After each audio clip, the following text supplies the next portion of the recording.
জীবন যেন বহতা নদীর মতো, চলার পথে কত বাক মোহনা শত, আছে আরো দ্বন্দ্ব আলো আধারের, বেছে নিতে হবে তাই পথ আমাদের। আসসালামু আলাইকুম প্রিয় দর্শক, আপনারা যারা দেশে আছেন প্রবাসে, সবাইকে জানাই অনেক অনেক প্রীতি ও শুভেচ্ছা। শুরু হলো অ্যান্টিবা আয়োজিত এবং লাভ হেলো নিবেদিত টক শো আলোকপাত। আমাদের আজকের বিষয় শয়তানের চ্যালেঞ্জ মোকাবেলার উপায়। আপনাদের সাথে আছি আমি জয়নুল আবেদিন আজাদ। আর আজকে আমাদের মাঝে অতিথি হিসেবে উপস্থিত আছেন বিশিষ্ট আলেম মুফতি সাইফুল ইসলাম। আসসালামু আলাইকুম ওয়া রাহমাতুল্লাহি ওয়া বারাকাতুহু। প্রিয় দর্শক, আজকের যে বিষয় নতুন কোনো বিষয় নয়। এই বিষয়ের সাথে আমরা ছোটবেলা থেকেই পরিচিত। যখন কোনো শিশু বা কিশোর খুব দুষ্টুমি করে খুব ডানপিটে হয়ে যায়, তখন আমরা শৈশব থেকে শুনেছি এটা শয়তানের মতো আচরণ করছে, আর শয়তানি করবি না। এটা আমাদের সমাজের সাথে, জনপদের সাথে, জীবনযাপনের সাথে বোধহয় খুব পরিচিত শব্দ। তো এই শয়তানের তো চ্যালেঞ্জ আছে, সেই চ্যালেঞ্জের তাৎপর্য কী, রূপ কী, এবং তা আমরা কীভাবে মোকাবিলা করব। কারণ আমাদের বিশ্বাস, আমাদের প্রত্যয়, শয়তানের চ্যালেঞ্জে যদি আমরা ব্যর্থ হই, তাহলে আমাদের জীবন ব্যর্থ হবে, সমাজ ব্যর্থ হবে। খুবই বড় এবং গুরুত্বপূর্ণ বিষয়। আসুন আমরা আজকের বিজ্ঞ আলোচকের কাছে এই বিষয়ে আরও বেশি কিছু জেনে নেই। শুরুতেই মুফতি সাইফুল ইসলাম, আপনার কাছ থেকে জানতে চাই, আমরা যে বলছি শয়তানের চ্যালেঞ্জ, এ কথা আমরা বলে কি বোঝাচ্ছি, এর তাৎপর্য কী? এর তাৎপর্যটা হচ্ছে, আমরা তাহলে ইতিহাসের দিকে তাকাই, যে ইতিহাস পবিত্র কোরআনে কারিমে আল্লাহ সুবহানাহু ওয়া তাআলা আমাদের জন্য তুলে ধরে তারপরে বিষয়টি জানিয়েছেন। সেটা ছিল যে আদম আলাইহিস সালাতু ওয়াস সালামকে যখন রব্বুল আলামিন সৃষ্টি করলেন, এই বর্ণনাগুলো সূরাতুল বাকারা সহ আরও নানা জায়গায় এসছে। ওয়া আল্লামা আদামাল আসমাআ কুল্লাহা সুম্মা আরাদাহুম আলাল মালাইকা। আদম আলাইহিস সালাতু ওয়াস সালামকে আল্লাহ তাআলা সৃষ্টি করলেন। সৃষ্টি করার পরে সবাইকে বললেন যে তাকে সম্মান প্রদর্শন করো। তো ফেরেশতাগণ সবাই সম্মান প্রদর্শন করলেন, সাজদা দিলেন, কিন্তু শয়তান দিল না। যখন তাকে জিজ্ঞেস করা হলো যে তুমি কেন সেজদা দিলে না, তখন সে বলল যে আসলে তাকে তো মাটি থেকে সৃষ্টি করা হয়েছে আর আমাকে আগুন থেকে, আর মাটির চেয়ে আগুনের শক্তি বেশি, ক্ষমতা বেশি, তাই আমি কেন তাকে সিজদা দিব। তো সেখান থেকেই শুরু হলো যে তার অবাধ্যতা, এবং সেই অবাধ্যতার কারণে রব্বুল আলামিন তাকে যখন জান্নাত থেকে বের করে দিচ্ছেন, তখন সে সূরা আরাফের মধ্যে আলোচনা এসছে যে এই যে চ্যালেঞ্জের কথাটা, তখন সে বলল ক্বালা রব্বি বিমা আগওয়াইতানি লাউযায়্যিনান্না লাহুম ওয়া লাআগওয়িয়ান্নাহুম আজমাইন। আমি আপনার শপথ করে বলছি, কয়েকভাবে বর্ণনাগুলো এসছে নানা জায়গায়, যে আমি আপনার শপথ করে, আপনার ইজ্জতের শপথ করে বলছি, সেটা হলো আমি তার ডান থেকে, বাম থেকে, উপর থেকে, নিচ থেকে আমি তার উপর আক্রমণ করব।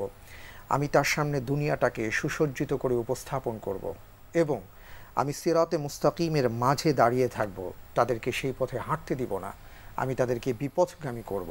কারণ তাদের কারণে, এই আদম আলাইহিস সালাতু ওয়াস সালামের কারণে আমাকে জান্নাত থেকে বের হতে হয়েছে, সুতরাং আমি তার সন্তানকে ছাড়ব না। এবং আল্লাহ রাব্বুল আলামিন পবিত্র কোরআনে কারিমে আমাদেরকে সতর্ক করে দিয়ে বলেছেন, ইন্নাশ শাইতানা লাকুম আদুওয়ান ফাত্তাখিযুহু আদুওয়া। জেনে রাখো, নিশ্চয়ই শয়তান তোমাদের জন্য প্রকাশ্য শত্রু, তাকে শত্রু হিসেবেই তোমরা গণ্য করো।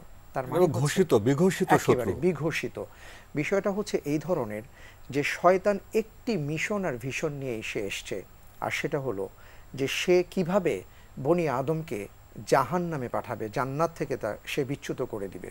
এই একটা মিশন আর ভিশন নিয়ে সে কাজ করে যাচ্ছে, এবং এই ক্ষেত্রে সে কাজ করার ক্ষেত্রে হেন কোনো পরিকল্পনা নেই যে সে আঁটে না, এবং সবভাবেই সে মানুষের সামনে উপস্থাপন হয়। প্রকাশ্যে বলেন, অপ্রকাশ্যে বলেন, মানুষের বেশে বলেন, আমরা জিন্নাতের কথা বলতে পারি, জিন্নাতের বেশে। কখনো কখনো সে আমাদের ভেতরে গিয়ে, মন এবং মননে গিয়ে সে আঘাত করে, আমাদের উপর সে প্রভাব বিস্তার করে, আমাদেরকে সে পথ হারা করে দিতে চায়। তো রব্বুল আলামিন ওই একটি কথা আমাদেরকে বলেছেন যে সে তোমাদের প্রকাশ্য শত্রু, তাকে শত্রু হিসাবে গণ্য করো। অর্থাৎ তোমার জীবনের পরতে পরতে শয়তান তোমাকে পদস্খলন করার চেষ্টা করবে, সে ব্যাপারে তোমাকে সতর্ক থাকতে হবে। আপনি জীবনের পরতে পরতে কথা বললেন, জি, তাহলে ব্যক্তি জীবন চলে আসে। কখন কোনো প্রশ্ন হয়, শয়তান কি আসলে কারো বন্ধু হতে পারে? শয়তান কি শুধু যারা নাস্তিক, যারা স্রষ্টা বিশ্বাস করে না, বা যারা অন্যায় অবিচার করে অশ্লীল কাজ করে, শুধু তাদেরই পথভ্রষ্ট করে? যারা ভালো মানুষ, যারা আলেম, যারা খুব ইবাদত করেন, যারা 5 ওয়াক্ত নামাজ পড়েন এবং জনপদের মানুষ যাদেরকে ধার্মিক এবং সৎ মানুষ হিসেবে বিবেচনা করে থাকেন, আসলে তারা সৎ মানুষ, ভালো মানুষ, তাদের সাথে শয়তানের আচরণটা কেমন হয়? বিষয়টা হচ্ছে যে আমরা এই ক্ষেত্রে বলতে পারি যে শয়তান 3 ধরনের। একটা হচ্ছে মনুষ্য শয়তান, আমরা যাকে বলি, যেমন আপনি শুরুতে কথাগুলো বলেছেন যে তোমার আচরণটা এমন, বা অনেক সময় দেখা যায় না এক বন্ধু আরেক বন্ধুকে বিপথে নিয়ে যাচ্ছে, তখন মানব শয়তান। মানব শয়তান। আরেকটা হচ্ছে জিন শয়তান, যে প্রসঙ্গে রাসূল সাল্লাল্লাহু আলাইহি সাল্লাম বলেছেন যে প্রত্যেকের সাথেই শয়তান আছে। আমার সাথেও আছে। সাহাবায়ে কেরাম আজমাইন প্রশ্ন করেছিলেন যে আপনার সাথেও কি আছে? আল্লাহ রসুল বলেছেন আমার সাথেও আছে, কিন্তু সে আমার অনুগত হয়ে গেছে। আর আরেকটা হচ্ছে মন এবং মননে, যেটাকে আমরা নফসে শয়তান বলে থাকি, প্রবৃত্তির শয়তান। তো আমরা যেটা বলবো, বা এটা আমাকে নিজেকে আমি নাসিহা করছি, চোর তো সবার ঘরেই চুরি করে, প্রথমে যার ঘরে সম্পদ থাকে তার ঘরেই সে চুরি করে। কিন্তু যার ঘরে সম্পদ আছে এবং সে চুরি করতে পারে না, সে কিন্তু কখনো হাল ছেড়ে দেয় না, সে চেষ্টা করে, নিরাপত্তা বিধান করে, জি, সুযোগের অপেক্ষায় থাকে কখন সুযোগটা পাওয়া যায়। তো ব্যাপারটা হয়েছে যারা সৎ মানুষ, যারা ধর্মীয় জীবন যাপন করেন, তাদের পিছনে শয়তান সবচেয়ে বেশি তৎপর। মেধাবী শয়তানগুলো, জি, মেধাবী শয়তানগুলো তৎপর। জাযাকাল্লাহ, খুব চমৎকার শব্দ চয়ন আপনি করেছেন। যে তারা এই জন্য তৎপর কারণ তারা ভাবছে যে এই সৎ মানুষকে যদি সে কোনোভাবে তাকে বিপথগামী করে দিতে পারে, তাহলে এটা তাদের জন্য বিশাল একটা অর্জন হবে। এবং সেই মানুষটি যিনি জান্নাতের পথে এগিয়ে যাচ্ছেন, শয়তানের টার্গেটই হচ্ছে যে কিভাবে তাকে জান্নাত থেকে বিচ্যুত করে দেওয়া যায়। এই জন্য যারা ধর্মীয় জীবন যাপন করেন, সৎ জীবন যাপন করেন, তাদের জন্য এখানে বিপদের মাত্রাটা কিন্তু অনেক বেশি। আরেকটু উদাহরণ আনতে চাই। আসলে আমাদের সমাজে কিছু মানুষ আছেন, তারা ভালো মানুষ, যেমন অনেক দানশীল মানুষ আছেন, তারা আসলে খুব ভালো মানুষ, ইবাদতবন্দি করছেন, দুঃখী মানুষের দুঃখ দূর করার জন্য তারা কাজ করছেন। ও দেখা যায় কিছু কর্মবীর আছেন, তারা সমাজ রাষ্ট্র পরিগঠনের ক্ষেত্রে কল্যাণ কর্মে তারা নিবেদিত প্রাণ। এবং কিছু আলহামদুলিল্লাহ এমন ভালো আলেম আছেন, তারা জ্ঞান চর্চা করছেন, মানুষকে সুপথে আনার চেষ্টা করছেন, তাদের জীবনযাপন খুবই পরিশীলিত, পরিচ্ছন্ন। এর সাথে যদি এমন কিছু যোগ হয়ে যায়, যিনি দান করছেন, লোক আমাকে দানশীল বলুক, যিনি কর্মবীর, সমাজ রাষ্ট্রের কল্যাণে কাজ করছেন, আমাকে কর্মবীর বলুক, ভালো আলেম, কখনো খারাপ কাজ করেন না, সমাজে সংসারের কল্যাণে দিনের তালিম দিয়ে যাচ্ছেন, বলে যাচ্ছেন, সাথে যদি মনে এই জিনিসটা থাকে, মানুষ আমাকে আলেম বলুক। শুধু মনে যে একটু ইচ্ছা, সৎকর্মের সাথে মানুষ আমাকে ভালো বলুক, আমার প্রশংসা করুক, এই জিনিস যোগ হয়ে গেলে তার পরিণতি কিয়ামতে কেমন হবে?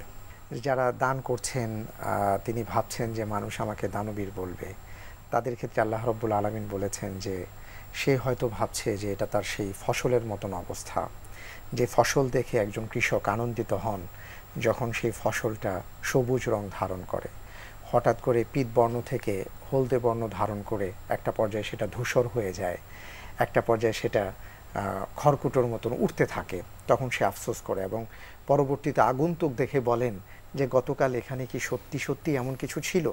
ঠিক এমনি করে কিয়ামতের ময়দানে এমন অসংখ্য আল্লাহর বান্দা দাঁড়াবেন যারা দুনিয়ার জীবনে অনেক ভালো কাজ করেছেন, কিন্তু তার অহংকার বা এমন শয়তানের প্ররোচনায় পড়ে তারা সুনাম চেয়েছেন, হ্যাঁ, এমন কিছু তারা করে ফেলেছিলেন যে কারণে তাদের আমলগুলোকে এইভাবে তারা দেখবেন যে কিয়ামতের ময়দানে বিনষ্ট হয়ে গেছে। তো এই জন্য আমাদেরকে প্রচণ্ডভাবে এখানে শয়তান সূক্ষ্মভাবে কাজ করে গেছে, সে ভালো মানুষগুলির পেছনে সূক্ষ্মভাবে কাজ করে তাদের যে নিয়তে বিভ্রান্তি ঢুকিয়ে দেওয়ার কারণেই জি। তাদের সব আমল বরবাদ হয়ে বরবাদ গেল করে দিচ্ছে। এবং তারা খুব ক্ষতিগ্রস্ত হয়ে যাচ্ছে। আরেকটি বিষয় হচ্ছে যে শয়তানের সবচেয়ে বড় যে আক্রমণটা হয় সেটা হলো আমাদের তাওহীদের বিশ্বাসে সে চির ধরাতে চেষ্টা করে। কারণ হলো এটা এমন একটা ভয়াবহ ব্যাপার। আল্লাহ রাব্বুল আলামিন পবিত্র কোরআনে ইরশাদ করেন, লা ইন আশরাকতা লা ইয়াহবাতান্না আমালুক। একজন মানুষ দান করছেন, সাদাকা করছেন, ভালো মানুষ, সৎ মানুষ, সব ঠিক আছে, কিন্তু তিনি কোনো না কোনোভাবে শিরকের মধ্যে ডুবে গেছেন। এমনকি অহংকার, এটাও এক ধরনের শিরক। তো এই মানুষটি যখন কিয়ামতের ময়দানে উঠবেন, আল্লাহ রাব্বুল আলামিন বলেছেন, লা ইন আশরাকতা লা ইয়াহবাতান্না আমালুক। শিরক হলো এমন একটা ভাইরাস, এমন একটা জীবাণু, যে জীবাণুটা তোমার ভেতরে প্রবেশ করলে তোমার আমল সবগুলোকে নষ্ট করে দিবে। তুমি সেই দিন আফসোস করবে। শয়তান এই কাজগুলো কিন্তু অত্যন্ত সুনিপুণভাবে আমাদের মাঝে করার চেষ্টা করে। যদি আমরা সতর্ক না হই, যদি আমরা আমাদের ভেতরে বাহিরে সর্বক্ষেত্রে নিশ্চিত নিরাপত্তার ব্যবস্থা না করি, তাহলে যেই কোনো মুহূর্তে আমরা কিন্তু ভয়াবহ বিপর্যয়ের মুখে পড়ে যেতে পারি। এই জন্য স্বয়ং আল্লাহ রব্বুল আলামিন আমাদেরকে দোয়া শিক্ষা দিয়েছেন যে তোমরা বলো, রব্বানা লা তুযিগ কুলুবানা বাদা ইদ হাদাইতানা ওয়া হাব লানা মিন লাদুনকা রাহমা ইন্নাকা আনতাল ওয়াহ্হাব। শয়তানের প্ররোচনা থেকে বাঁচার জন্য আমার আমল কিন্তু যথেষ্ট নয়, আমি সব করে ফেলবো, ব্যাপারটা এমন নয়। আল্লাহর সাহায্য লাগবে। আমি আমল করব, আমি কাজ করব, সেই সাথে আল্লাহর সাহায্য লাগবে। ছাড়া আমরা কেউ শয়তানের ওয়াসওয়াসা থেকে বাঁচতে পারবো না। আপনি তো আমাদেরকে সতর্ক করার একটা বার্তা আপনি আমাদেরকে দিলেন। এখন সতর্কতা মানুষ হবে। তো মানুষের পরিচয় কি? মানুষের শরীর আছে, মন আছে, আত্মা আছে। অনেক কাজ আছে আমাদের শরীর চায়, সেখানে আমাদের সতর্ক থাকতে হবে। অনেক কাজ আছে, বিষয় আছে, মন প্রলুব্ধ হয়, সেখানে আমাদের সতর্ক থাকতে হবে। এবং সবচেয়ে গুরুত্বপূর্ণ বিষয় হলো আত্মা। এবং আত্মা যদি পরিশুদ্ধ না হয়, তাহলে বোধহয় আমাদের পুরো জীবনটা ব্যর্থ হয়ে যেতে পারে। বেছে নিতে হবে তাই পথ আমাদের আজকের বিষয় শয়তানের চ্যালেঞ্জ, মোকাবিলার উপায়। বলছিলাম মানুষের দেহ আছে, মন আছে, আত্মা আছে, এবং সবচেয়ে গুরুত্বপূর্ণ বিষয় হলো আত্মা। এবং আত্মা বা আমরা রুহ বা হার্ট যেটাই বলি, সেটা বিনষ্ট হয়ে গেলে সব বিনষ্ট হয়ে যায়। জি। এবং আত্মার তো দুইটি রূপ আছে, একটি অর্গ্যানিক আর একটি মরাল। অর্গ্যানিক বিষয় নিয়ে কাজ করেন ডাক্তাররা, এবং যারা আমাদের ধর্মবেত্তা আছেন, আমাদের ধর্মীয় গুণীজন আছেন, তারা সে মরাল, নৈতিক বা আত্মিক বিষয়টা নিয়ে তারা কাজ করে থাকেন। তো আমরা আলেমদের থেকে শুনেছি এই আত্মাকে বিশ্লেষণ করতে গিয়ে তারা নাফসে আম্মারা, নাফসে লাওয়ামা, নাফসে মুতমাইন্না। তো নবী রাসূলদের যে আত্মা, সে তো প্রশান্ত আত্মা ছিল, নাফসে মুতমাইন্না। এবং মানুষ হিসেবে আমাদেরও তো লক্ষ্য থাকবে নাফসে মুতমাইন্না, প্রশান্ত আত্মায় উত্তীর্ণ হওয়া। কারণ আমাদের অধিকাংশ যে সাধারণ মানুষ, আমরা নফসে আম্মারা বা মন্দ আত্মা ধারণ করে থাকি। জি। আর যখন এই মন্দ আত্মায় ভালো মন্দের বিবেচনা হয়, দ্বন্দ্ব হয়, তখন আমরা নফসে লাওয়ামায় আছি। এখান থেকে নফসে মুতমাইন্নায় যাওয়ার তো সম্ভাবনা আছে। এই যে তাজকিয়াতুন নফস বা যে আত্মশুদ্ধির কথা আমরা বলি, এটা খুবই গুরুত্বপূর্ণ বিষয়। সমস্যা হলো আত্মশুদ্ধি বলতে আমরা কি বুঝি? এটা কি সমাজে করা যাবে, না বরং জঙ্গলে যেতে হবে? এই রূপ এবং স্বরূপ সম্পর্কে যদি কিছু বলতেন। আমরা প্রথমে যে কথাটা বলবো, যে আমরা আমাদের আত্মার পরিশুদ্ধতা নিয়ে যদি কাজ করতে চাই, মনুষ্যত্ব অর্জন করতে চাই, তাহলে যেই কাজটি করতে হবে, প্রথমে আমাকে নিজেকে, আমি যে কারো সৃষ্ট, কেউ আমাকে সৃষ্টি, আমার পরিচয় জানতে হবে। আমার পরিচয় জানতে হবে। আমার স্রষ্টা হলেন আমার মারিফাতটা, আমার মারিফাত জানতে হবে। জি, আমার পরিচয় জানতে হবে, আমার মারিফাত জানতে হবে। আর আমার মারিফাতটা হলো এটাই যে আল্লাহ রাব্বুল আলামিন আমাকে সৃষ্টি করেছেন, আমি তার গোলাম, আমি তার বান্দা। আমার দায়িত্ব কি, এটা আমাকে বুঝতে হবে। আমার দায়িত্ব হলো আমাকে পরিপূর্ণভাবে মুসলিম হওয়া। মুসলিম মানে কি? মুসলিম মানে হচ্ছে শুধুমাত্র লা ইলাহা ইল্লাল্লাহ মুহাম্মাদুর রাসূলুল্লাহ বা কালিমায়ে শাহাদা পড়া, মানে এটা না। মানে হচ্ছে এটা মন, মননে, চিন্তা, চেতনায়, কাজ কর্মে, সর্বক্ষেত্রে এটার বাস্তবায়ন করা। যদি আরও এক কথায় বলি, যে আমার পায়ের নখ থেকে নিয়ে মাথার চুল পর্যন্ত আমার পুরো জীবন ব্যবস্থা সর্বক্ষেত্রে আমার নিজেকে সোপর্দ করে দিতে হবে আল্লাহ রাব্বুল আলামিনের কাছে। এটাই হলো মুসলিমের পরিচয়। কারণ এটা আমার কল্যাণার্থে। কারণ আমি যেহেতু আল্লাহর সৃষ্ট, তা আমার ব্যাপারে ভালো মন্দ কোথায় কি আছে তার চেয়ে ভালো কেউ জানেন না। এই জন্য তার কাছে আমাকে আত্মসমর্পণ করতে হবে। আর আত্মসমর্পণকারীকে আসলে মুসলিম বলে। এই চিন্তাটা যখন আমি লালন করতে পারবো, এই চিন্তার নিরিখে যখন আমি আমার জীবন যাপন করতে পারবো, তখন দেখা যাবে যে আমি তাসকিয়াতুন নাফস করতে পারছি। আমার আত্মার পরিশুদ্ধতা কোন পথে, সেই পথটা কি হবে সেটা আমি জানতে পারবো। আমাকে যদি আমি পথহারা, আমি গুলিস্তান চিনি না, এখন যিনি পথ চিনেন না আমি যদি তার কাছে যাই, তাহলে তিনি আমাকে গুলিস্তানের জায়গায় আরেক জায়গায় যেতে বলবেন, যেই কাজটি মূলত শয়তান করে থাকে নানাভাবে। কিন্তু যিনি চেনেন, পথ চিনেন, আমি যদি তার কাছে যাই আমি তাহলে সুপথ পাব। আল্লাহ রব্বুল আলামিন আমাদেরকে সুপথে চালাবার জন্য একটা ব্যবস্থাপত্র দিয়ে দিয়েছেন, সেটা হচ্ছে কোরআন এবং রসুলের সুন্নাহ। যুগে যুগে নবী রসুলগণ এসছেন, আল্লাহর পক্ষ থেকে আসমানি ওহী এসছে। এই দুটো মাধ্যম ছাড়া আর অন্য কোনো মাধ্যম নেই যে আমি আমার জীবনটাকে পরিশুদ্ধ করতে পারি। আর আমরা যদি দেখি যে জীবন কাকে বলে, প্রাকৃতি কাকে বলে, আমরা যদি দেখি যে যাপিত জীবনের সৌন্দর্য কাকে বলে, আমরা যদি বলি যে আমার জীবনটাকে আমি সহজ আর সাবলীলভাবে পরিচালিত করতে চাই, এটা কোন পথে পরিচালিত করব, তাহলে দেখবেন যে ইসলামের অনুশাসন এই সব কিছু আপনার আমার জীবনের সাথে মিলে গেছে, এর বাইরে কিছু না। অনেক সময় দেখা যায় যে নানাভাবে আমরা কিন্তু পরীক্ষার সম্মুখীন হয়ে যাচ্ছি, শয়তানের প্ররোচনায় পড়ে যাচ্ছি। শয়তান কখনো কখনো নানা চেহারায় আমাদের সামনে আসে। তো অনেক সময় দেখা যায় যে বিজ্ঞান কি বলে, আমরা অনেক সময় ধর্মের চাইতে বিজ্ঞানকে প্রাধান্য দিচ্ছি। একটা বিষয় আমাদেরকে খেয়াল রাখতে হবে, সেটা হচ্ছে বিজ্ঞান আজকে যেই কথাটা বলছে, আগামীকাল এই কথা থেকে সে ফিরেও আসতে পারে। হাইপোথিসিস। জি জি জি, বিজ্ঞানের কথাই হচ্ছে এটাই, যে আমার চূড়ান্ত কোনো কথা নেই। অনেক সময় আমাদের আলাপচারিতে মনে হয় সব জ্ঞানটার মধ্যে বিজ্ঞানী আছে। আবার যারা দর্শন চর্চা করেন তারা বলেন আমাদের দর্শনেও কিছুটা জ্ঞান আছে। তো মূলত আমরা মানব জাতির যে অধীত বিদ্যা, অর্থাৎ মানুষ অধ্যয়নের মাধ্যমে যে অধীত বিদ্যার একটি ভাণ্ডার রচনা করেছে, সেটাকে আমরা মনে করি বোধহয় জ্ঞানের সব কিছু। এটা আমাদের খণ্ডিত বিবেচনা, খণ্ডিত বিশ্লেষণ। মানুষের অধীত বিদ্যার মধ্যে যেমন বিজ্ঞান আছে, প্রযুক্তি আছে, দর্শন আছে, কিন্তু আরেকটি জ্ঞান সম্পর্কে আমরা অন্ধকারে, সেটা হলো আসমানি জ্ঞান, যেটা অবতীর্ণ হয়, নাজিল হয়। ওহী জ্ঞানের কথা তো শুধু শেষ নবী হযরত মুহাম্মদ মুস্তাফা সাল্লাল্লাহু আলাইহি ওয়াসাল্লাম বলেননি। প্রথম যে মানুষ, প্রথম যিনি নবী, হযরত আদম থেকে শুরু করে যুগে যুগে যে নবী রাসূল এসেছেন, হযরত ঈসা আলাইহিস সালাম, হযরত মুসা আলাইহিস সালাম, বর্তমান সময়ে তো খ্রিস্ট জগৎ বা ইহুদি জগৎ, তারা তো জ্ঞান বিজ্ঞানে অনেক পারঙ্গম, অনেক এগিয়ে গেছেন, তাদের ধর্মগ্রন্থ আছে, সেটাও ওহী জ্ঞান। তাহলে অবতীর্ণ আসমানি যে জ্ঞানকে আমরা বলি স্রষ্টা জ্ঞান, নির্ভুল জ্ঞান, সে জ্ঞানের চর্চা আমরা কেন করব না? সে জ্ঞানের চর্চা করতে গেলে আমরা দেখব বিজ্ঞানের যে মূল বিষয়গুলো আছে, যেমন পানি কোত্থেকে আসলো, পানি চক্র, লৌহ সম্পর্কে পবিত্র কোরআনের সূরা নাজিল হয়েছে।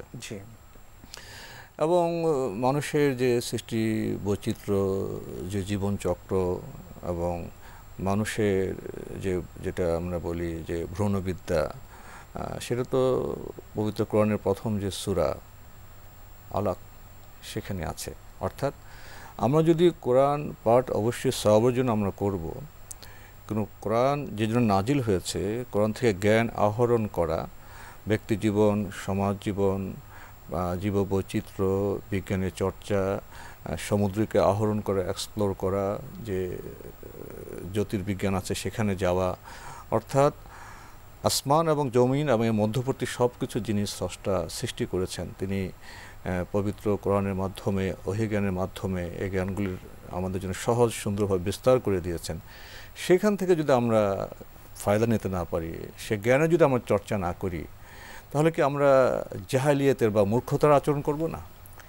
জাযাকাল্লাহ খায়র। আমি আসলে সেদিকে আসতে চাচ্ছিলাম যে আমাদের একটা বিষয় খেয়াল রাখতে হবে, সেটা হলো যে আমরা যত জ্ঞানের কথাই বলি, সকল জ্ঞানের আধার হচ্ছে আসমানি জ্ঞান, সকল জ্ঞানের মূল উৎস হচ্ছে আসমানি জ্ঞান। এবং সবার আগে আমার ওহির জ্ঞানকে প্রাধান্য দিতে হবে। আকাশ এবং আঙিনা নিয়ে তো আমাদের জীবন। জি, সেটাই। শেষে চলে এসছে, আমরা যদি একটু বলতেন এই শয়তানের চ্যালেঞ্জ মোকাবেলায় এই মুহূর্তে আমাদের কোন বিষয়ে বেশি সচেতন থাকা প্রয়োজন? বাঁচার একমাত্র উপায় হলো মননে সর্বক্ষেত্রে আল্লাহর কাছে ফিরে আসতে হবে, যে আল্লাহই আমার একমাত্র ভরসা। আত্মসমর্পণ, হ্যাঁ, বান্দা হওয়ার যে আমাদের টার্গেট, লক্ষ্য, যেন আমরা সেখানে পৌঁছতে পারি। মুফতি সাইফুল ইসলাম, আপনার কাছ থেকে চমৎকার বিশ্লেষণ শুনছিলাম। সময়ের কারণে এখানে আমাদের আজকে শেষ করতে হচ্ছে। আপনি কষ্ট করে আমাদের স্টুডিওতে এসেছেন, সময় দিয়েছেন, সেজন্য আপনাকে অনেক ধন্যবাদ। আপনাকে অনেক অনেক ধন্যবাদ জানাচ্ছি। জাযাকাল্লাহ খায়ের। প্রিয় দর্শক, আমরা এতক্ষণ দেখছিলাম অ্যান্টিবায়োটিক এবং লাভ হলো নিবেদিত টক শো আলোকপাত। আমাদের আজকের বিষয় ছিল শয়তানের চ্যালেঞ্জ মোকাবিলার উপায়। আমাদের এই অনুষ্ঠান আপনারা এনটিভি অনলাইনেও দেখতে পারবেন। ভিজিট করুন www.ntvbd.com। এছাড়া ইউটিউবে এবং আমাদের ভেরিফাইড ফেসবুক পেজে অনুষ্ঠান দেখতে পারবেন। প্রিয় দর্শক, শয়তানের চ্যালেঞ্জ এটা শুধু চ্যালেঞ্জ নয়, জীবনের সাফল্য এবং ব্যর্থতা এই চ্যালেঞ্জ মোকাবেলার উপর নির্ভর করে। শয়তান যে যেমন তেমন রূপ নিয়ে আসে। শয়তানের চ্যালেঞ্জ মোকাবেলা করতে হলে আমাদের ভিতরে বাতিঘর থাকতে হবে, আমাদের আত্মাকে পরিশুদ্ধ করতে হবে, প্রশান্ত আত্মার অধিকারী হতে হবে। তার পথ দেখিয়ে গেছেন, কর্মপদ্ধতি মানহাজ নির্মাণ করে গেছেন আমাদের প্রিয় নবী হযরত মুহাম্মদ মুস্তাফা সাল্লাল্লাহু আলাইহি ওয়াসাল্লাম। প্রশ্ন হলো, আমাদের টেবিলে কি পবিত্র কোরআন আছে? আমাদের টেবিলে কি সেই হাদিস গ্রন্থ আছে? মহানবীর জীবনে আছে? 24 ঘন্টার মধ্যে আমরা কতটা সময় এই বাতিঘর নির্মাণে ব্যয় করি? আমাদের সময় কতটা যৌক্তিকভাবে ব্যয় হচ্ছে তার হিসেব কি আমরা রাখি? রাখলে বোধহয় আমরা জ্ঞানদীপ্ত হতে পারবো এবং শয়তানের চ্যালেঞ্জ মোকাবেলা করা আমাদের জন্য সহজ হবে। প্রিয় দর্শক, মহান আল্লাহ আমাদের সবাইকে নিরাপদে রাখুন, রাখুন শান্তিতে। আসসালামু আলাইকুম। চলার পথে কত বাক মোহনা শত, আছে আরো দ্বন্দ্ব আলো আধারের, বেছে নিতে হবে তাই পথ আমার।